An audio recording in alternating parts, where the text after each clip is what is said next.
জিপিএলের technical কমিটির দায়িত্ব থেকে হঠাৎই পদত্যাগ করেছেন এনামুল হক মনি। কারণ হিসেবে তিনি কনফ্লিক্ট অফ ইন্টারেস্টের কথা বললেও পেছনে রয়েছে অন্য কারণ। এক তাওহিদ হৃদয়কে ম্যাচ খেলাতে টুর্নামেন্টের মাঝপথে পরিবর্তন করে ফেলা হয়েছে বাইলজ, যেটি মানতে না পেরে পদত্যাগ করেছেন জাতীয় দলের সাবেক ক্রিকেটার এনামুল হক মনি। তাওহিদ হৃদয় আর শরফুদ্দৌলা ইবনে সৈকতের বাগবিতণ্ডার এই ঘটনা বেশি পুরনো নয়, মনে থাকার কথা সবার। এই ঘটনায় বড় শাস্তি পেয়েছিলেন হৃদয়, কিন্তু সেই শাস্তি বাস্তবায়নের আগেই হয়ে গেছে অনেক কিছু।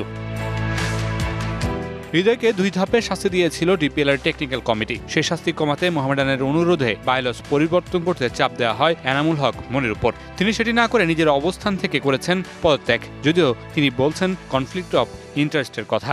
প্রেশার, কাজ বেশি, আম্পায়ার কোচ আমি, আবার match referee, conflict of interest হয়ে যায়। আমি ম্যাচ রেফারিং করি, আমি একটা ডিসিশন দিয়েছি তাওহিদ হৃদয়রে।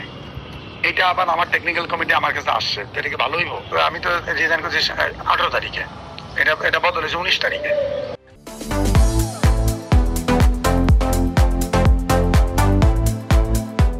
18 তারিখ পদত্যাগ করেন এনামুল হক মনি। 19 তারিখ পরিবর্তন করা হয় বাইলজ। এর আগের বাইলজে উল্লেখ ছিল 4 ডিমেরিট পয়েন্টে 1 ম্যাচে নিষেধাজ্ঞা, 4 থেকে 7 ডিমেরিট পয়েন্টে 2 ম্যাচ নিষেধাজ্ঞা। এক তাওহিদ হৃদয়কে খেলাতে সেই বাইলজ পরিবর্তন করে করা হয়েছে 1 থেকে 7 ডিমেরিট পয়েন্টে 1 ম্যাচ নিষেধাজ্ঞা।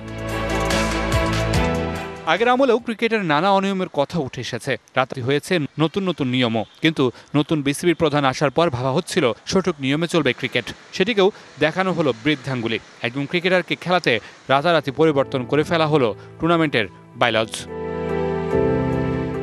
Mamunur Rashid, DBC news, Dhaka.